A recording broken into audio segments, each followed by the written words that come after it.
Meaning of imply. Imply. Imply. Imply. Imply.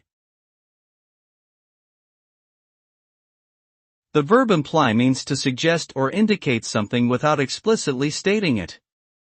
When one implies, they are conveying a message indirectly or subtly.